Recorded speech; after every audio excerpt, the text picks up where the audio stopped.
नमस्कार दोस्तों, कैसे हैं आप सभी। आशा करते हैं आप सभी स्वस्थ होंगे, मस्त होंगे और आपकी स्टडी भी अच्छी चल रही होगी। दोस्तों, हमने Uttarakhand practice set series start की थी, जिसमें हमने 3 प्रैक्टिस सेट कर लिए थे। आज ही हमारा चौथा प्रैक्टिस सेट है, जिसमें सभी क्वेश्चंस इंपॉर्टेंट और सिलेक्टेड हैं। दोस्तों, हमारा इस प्रैक्टिस सेट सीरीज को स्टार्ट करने का जो मुख्य उद्देश्य है, तो वह आपका रिवीजन कराना है। हम अपने इस प्रैक्टिस सेट सीरीज के माध्यम से क्वेश्चन को अच्छे से एक्सप्लेन करते हैं, जिससे आपको पूरा क्वेश्चन अच्छे से समझ में आ जाए और उस क्वेश्चन से रिलेटेड अगर फ्यूचर में कोई भी प्रश्न बनता है तो वह आप सही कर पाएँ। तो जिन लोगों का आने वाले दिनों में कोई भी एग्ज़ाम है तो वह हमारी इस सीरीज़ से ज़रूर जुड़िएगा और वीडियो को लास्ट तक जरूर देखिएगा। कमेंट करके बताएं कि आपको यह क्लास कैसी लगी। चलिए शुरू कर लेते हैं आज की अपनी इस क्लास को, जिसका पहला क्वेश्चन रहेगा, बताना है चार धाम राजमार्ग विकास योजना का शुभारंभ प्रधानमंत्री मोदी जी द्वारा कब किया गया। सही आंसर हो जाएगा ऑप्शन बी 27 दिसंबर 2016 को। 27 दिसंबर 2016 को चार धाम राजमार्ग विकास योजना का शुभारंभ किया गया था प्रधानमंत्री जी के द्वारा। ठीक है, आगे बढ़ेंगे और बताना है कि अनुसूचित जाति एवं अनुसूचित जनजातियों के मेधावी छात्र छात्राओं हेतु निम्न किन जिलों में एकलव्य आदर्श आवासीय विद्यालय संचालित हैं। तो ये दोस्तों देहरादून और उधम सिंह नगर 2 जिलों में संचालित हैं। देखिए, देहरादून में एक कालसी और एक चक्राता, इन 2 स्थानों पर ये आवासीय विद्यालय स्थित हैं। ऐसे ही दोस्तों 2 स्थानों पर उधम सिंह नगर में हैं, एक बाजपुर और एक खटीमा। ठीक है, तो इस क्वेश्चन का जो सही आंसर था ऑप्शन ए है। आगे बढ़ेंगे और बताना है निम्न में से उत्तराखंड का पामीर दूधातोली किन जनपदों में स्थित है। देखिए, दूधातोली जिसे उत्तराखंड का पामीर बोला जाता है, यह आपका पौड़ी, चमोली और अल्मोड़ा इन 3 जनपदों में स्थित है।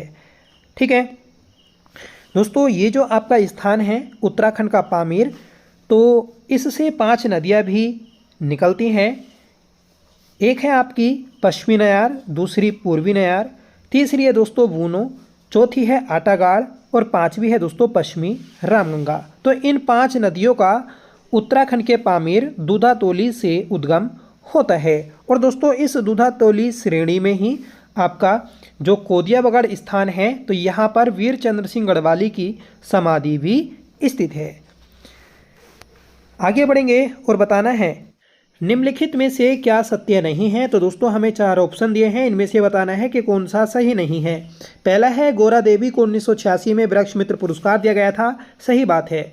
और अगले वर्ष 1987 में इन्हीं की सहेली थी, मित्र थी दोस्तों बाली देवी राणा, तो उनको भी वृक्ष मित्र पुरस्कार दिया गया था। ठीक है, क्वेश्चन बन जाएगा कि बाली देवी राणा को किस वर्ष वृक्ष मित्र पुरस्कार दिया गया था। तो 1987 में दिया गया था और ये भी दोस्तों चिपको आंदोलन से जुड़ी थी।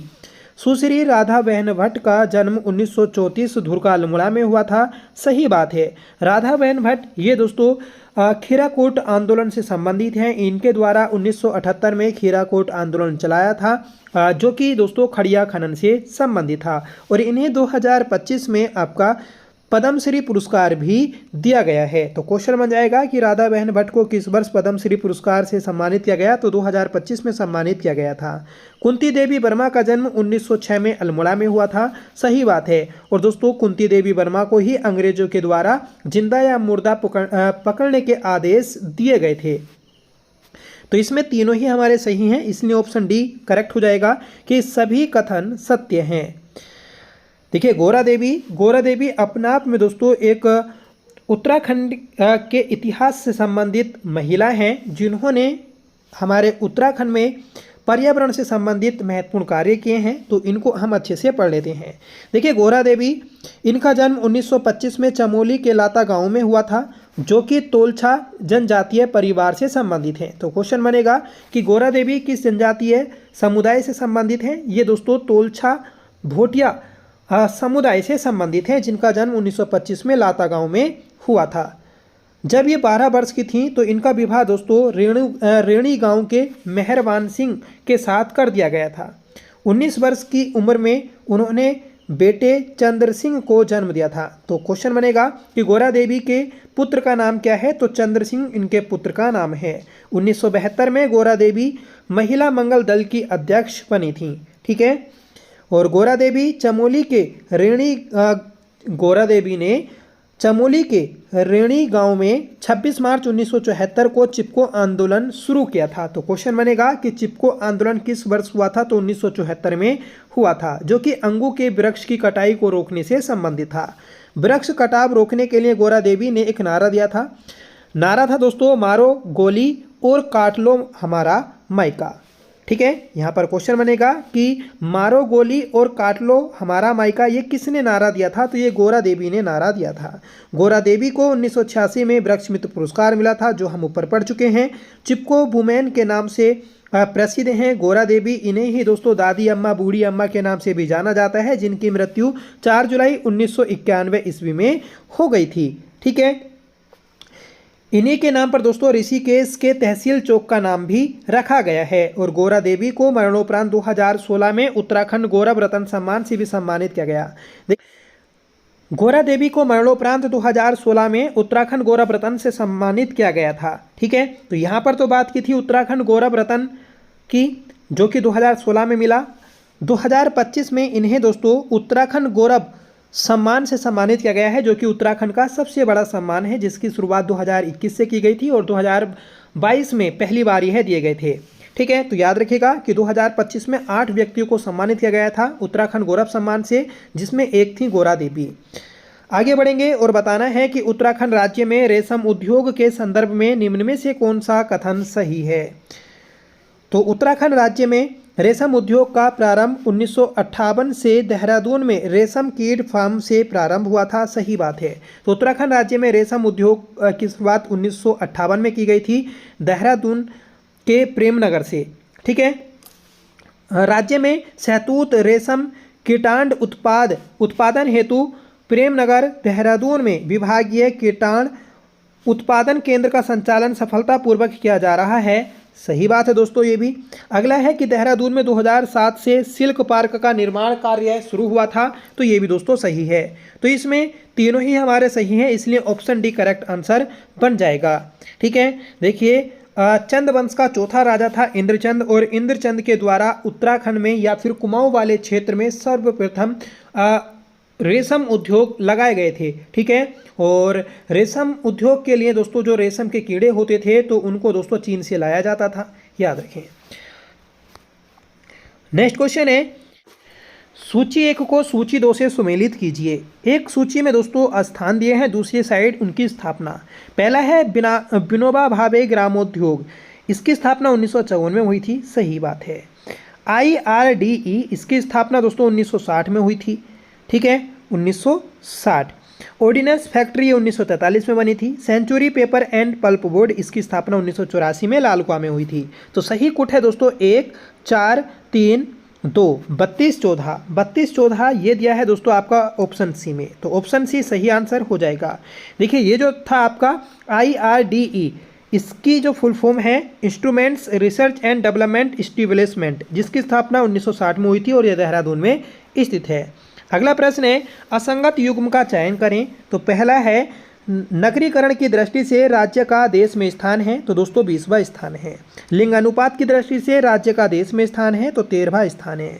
जनसंख्या की दृष्टि से देश में राज्य का स्थान है, तो ये दोस्तों आपका 23वां स्थान नहीं है, ये आपका 20वां स्थान है। ठीक है। जनघनत्व की दृष्टि से राज्य का देश में 25वां स्थान है, तो ये भी सही है।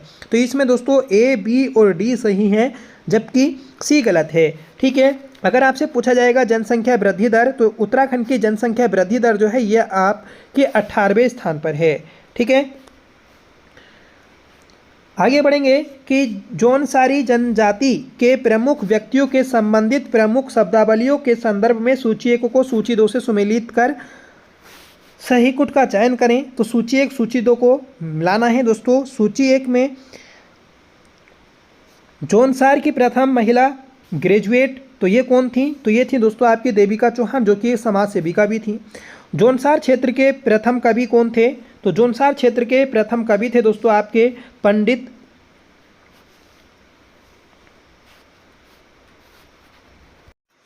शिवराम। ठीक है। तो पंडित शिवराम ये प्रथम कवि थे। जोनसार के आधुनिक कवि तो ये रतन सिंह जोनसारी थे, और जोनसार के संगीत के जनक ये दोस्तों नंदलाल भारती थे। ठीक है। तो इसमें जो कूट बनेगा 1 2 4 3 मतलब 1243। तो 1243 ये दिया है ऑप्शन सी में, और ऑप्शन सी सही आंसर हो जाएगा। ठीक है। देखिए जोनसार से संबंधित जो भी आपके महत्वपूर्ण व्यक्ति हैं उनको जान लेते हैं। तो जोनसार में राजनीतिक जागरूकता का जनक जो बोला जाता है तो ये गुलाब सिंह को बोला जाता है। ठीक है। भाव सिंह चौहान, इनको दोस्तों फादर ऑफ जोनसार के नाम से जाना जाता है, याद रखिएगा। जोनसार के आधुनिक कवि जो थे ये आपके रतन सिंह जोनसारी थे। देविका चौहान और कृपा राम जोशी ये दोस्तों जोनसार के समाज सेवी हैं, याद रखिएगा। और देविका चौहान जो थी ये दोस्तों आपकी पहली महिला ग्रेजुएट थी। जोनसार के संगीत के जनक नंदलाल भारती थे, जिन्हें 2017 में लोककला रत्न सम्मान भी दिया गया था। जोनसार क्षेत्र के प्रथम कवि हैं दोस्तों पंडित शिवराम, याद रखिएगा। मनोज सागर एक दोस्तों जोनसारी गायक हैं, याद रखिएगा। यहाँ पर बात आई है मनोज सागर की। अगर यहाँ पर होता मनोज सरकार तो मनोज सरकार ये उधम सिंह नगर के रहने वाले हैं, जो कि दोस्तों पैरा बैडमिंटन प्लेयर हैं, जिन्होंने दोस्तों टोक्यो पैरा ओलंपिक में स्वर्ण पदक जीता था। जोनसार के जुबिन नौटियाल ने हिंदी गायकी में राष्ट्रीय स्तर पर ख्याति प्राप्त की है, तो याद रखें। और जोनसार की पहली महिला ग्रेजुएट तो ये देविका चौहान थी। ठीक है। जोनसार क्षेत्र के दोस्तों सबसे महत्वपूर्ण व्यक्ति हैं आपके वीर केसरी चंद। वीर केसरी चंद की जन्म की बात करेंगे तो इनका चक्राता के क्याबा गांव में जन्म हुआ था 1920 को। ठीक है। वीर चंद्र सिंह ये दोस्तों आपके आज़ाद हिंद फौज में शामिल हुए थे। 3 मई 1945 को वीर केसरी चंद जी को फांसी की सज़ा सुनाई गई थी, इसको भी याद रखिएगा। ठीक है। 3 मई 1945, क्योंकि 3 मई 1945 को ही शहीद मेला चोलीथात में लगता है। ठीक है। जो कि इनका बलिदान दिवस है। वीर केसरी चंद ने इम्फाल युद्ध में भाग लिया था। वीर केसरी नामक पुस्तक के जो रचयिता हैं तो वह दोस्तों आपके पंडित शिवराम हैं। नेक्स्ट क्वेश्चन है, बताना है सूची 1 को सूची 2 से सुमेलित कीजिए। तो सूची 1 में दोस्तों आपके मंत्री दिए हैं, और किस विभाग का कौन मंत्री हुआ था तो वह दिए हैं। तो देखिए पहला है आपका गढ़ राज्य का सर्वोच्च मंत्री कौन होता था, तो यह आपका मुख्तार होता था। मोलाराम के ग्रंथों में संदेश वाहक कौन होता था, चणू। ठीक है। और राजकीय कार्यालय का महानिदेशक कौन होता था, तो ये दोस्तों आपका दफ्तरी होता था। और परगने का सैनिक शासक कौन होता था, तो ये फौजदार होता था। ठीक है। तो इसमें जो सही आंसर बनेगा 2 1 4 3 मतलब 2143। 2143 ऑप्शन ए में दिया है, और 2143 ऑप्शन डी में दिया है। ठीक है। तो ऑप्शन डी सही आंसर हो जाएगा। देखिए राजा के साथ चांदी का दंड लेकर जो चलने वाला होता था उसको चौबदार बोलते थे। गढ़ राज्य के मंत्रिमंडल में धर्माधिकारी जो होता था, ठीक है, तो जिसके लिए मोलाराम ने ओझा गुरु शब्द का प्रयोग किया है, याद रखें। पवार काल के जो सूपकारपति थे, ठीक है, तो ये आपके दोस्तों अधिकारी राजकीय भोजन का प्रभारी होता था। ठीक है। और ये आपका पेपर में पूछा जा चुका है कि सूपकारपति कौन होता था, तो ये सर्वोच्च रसोइया होता था। ठीक है। जो रसोई का कार्यभार संभालता था। आगे बढ़ जाएंगे और बताना है कि पवार राजवंश संबंधी साहित्य रचनाओं को उनके रचनाकारों से सुमेलित कीजिए। तो एक साइड में रचना दी है, दूसरी साइड में रचनाकार। पहला है दोस्तों रामायण प्रदीप। रामायण प्रदीप ये मेधाकर शर्मा की है। गढ़ राजवंश ये दोस्तों मोलाराम की है। कीर्ति विलास तो ये दोस्तों सदानंद डबराल की। और गोरखवाणी जो है ये आपकी सुदर्शन शाह की है। तो पहले का पहला, दूसरे का दूसरा, तीसरे का तीसरा, चौथे का चौथा। तो ये जो आपका सही होगा ये हो जाएगा ऑप्शन सी। ठीक है। नेक्स्ट क्वेश्चन है कि गढ़वाल में बाबनी शब्द का प्रयोग किसके लिए किया जाता है। तो गढ़वाल में बाबनी शब्द का जो प्रयोग किया जाता है इकाबनी बाबनी। तो इकाबनी बाबनी ये दोस्तों एक अकाल से संबंधित है। ठीक है। 1851-52 ये शक संबंध का टाइम पीरियड है। और 1851-52 में गढ़वाल में एक भयानक आपदा आई थी जिसे इकाबनी बाबनी के नाम से जाना जाता है। और ये 1795 ईस्वी में आई थी। ठीक है। और उसमें बोलेंगे शक संबंध में तो 1851-52, इसलिए इसे इकाबनी बाबनी नाम से जानते हैं। तो ऑप्शन ए आपको याद रखना है। नेक्स्ट क्वेश्चन है कि गले पर पहने जाने वाले आभूषणों के संदर्भ में निम्नलिखित कथनों पर विचार कीजिए। तो पहला है दोस्तों हमेल। हमेल ये गले में पहने जाने वाली सिक्कों की माला है, जिसे चवन्नी माला भी कहा जाता है, तो सही बात है। कंठी माला, तो ये गले में पहने जाने वाले इस आभूषण को स्यूण सांगल कहा जाता है, तो ये गलत हो जाएगा। देखिए कंठी माला को स्यूण सांगल नहीं बोला जाता, क्योंकि स्यूण सांगल ये गले में नहीं, ये कंधे में पहना जाता है। ठीक है। झुपिया, तो झुपिया ये दोस्तों जोहार जाति के लोग गले में पहनते हैं। ठीक है। और सुतुबा, ये चांदी के बने रिंग को गले में पहना जाता है, तो चांदी का बना एक रिंग होता है जिसे सुतुबा बोलते हैं। तो इसमें जो दूसरा कथन था ये गलत है। ठीक है। तो इसको बोलेंगे केवल दो गलत है, मतलब ऑप्शन डी। देखिए गले में पहने जाने वाले अन्य आभूषण की बात कर लेंगे हम। तो पहला है गुलबंद। गुलबंद ये गले में पहने जाने वाला आभूषण है, जो कि लॉकेट की तरह होता है, जिसे राम नवी भी बोलते हैं। ठीक है। राम नवमी। ठीक है। लॉकेट, तो ये गले में पहना जाता है, याद रखिएगा, जो कि सोने का आभूषण होता है। चरियो, ये भी गले में पहना जाता है, जिसे विवाहित महिला पहनती हैं। हमेल, ये भी आपका गले में पहना जाता है, जो कि सिक्कों की माला होती है, इसे चवन्नी माला भी कहते हैं। कंठी माला, ये भी दोस्तों गले का आभूषण है, जो कि मछली के आकार का होता है। झुपिया, ये जोहार जाति की महिला पहनती हैं। सुतुबा, ये दोस्तों चांदी का बना होता है, रिंग के आकार का होता है। गले में पहने जाने वाले अन्य आभूषण है दोस्तों चंद्रोली, दुबड़ा और ताबीज, हंसुला, हंसुली। ठीक है। अगला क्वेश्चन है कि नीचे दिए गए रामायण उत्सव से संबंधित शब्दावलियों को सही सुमेलित कीजिए। तो सूची 1, सूची 2। तो सुमेलित कर लेते हैं दोस्तों। कुरु, कुरु क्या होता है? तो ये दोस्तों कपड़ों पर चिपकने वाला कांटेदार फूल होता है। ठीक है।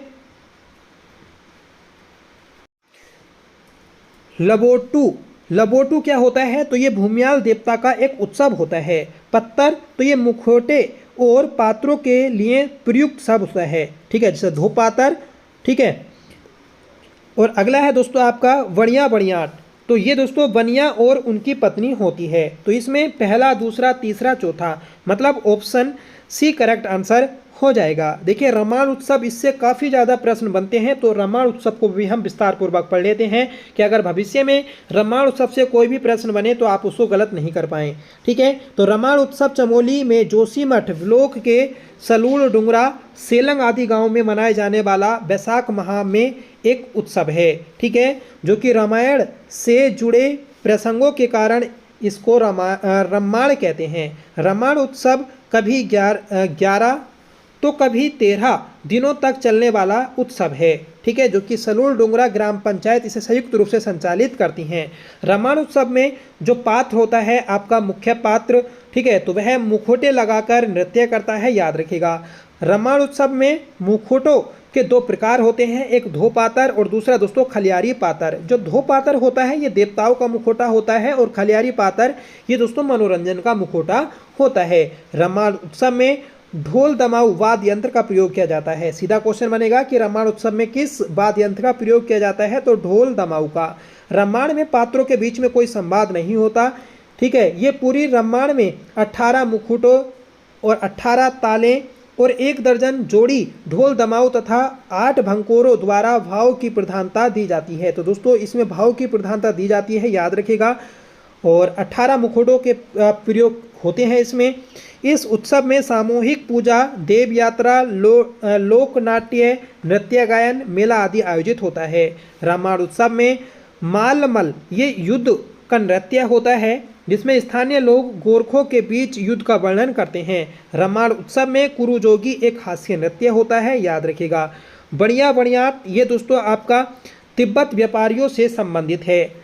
मोर मरियोण ये दोस्तों आपका जो नृत्य होता है ये पशुपालक और उनकी पत्नी से संबंधित होता है।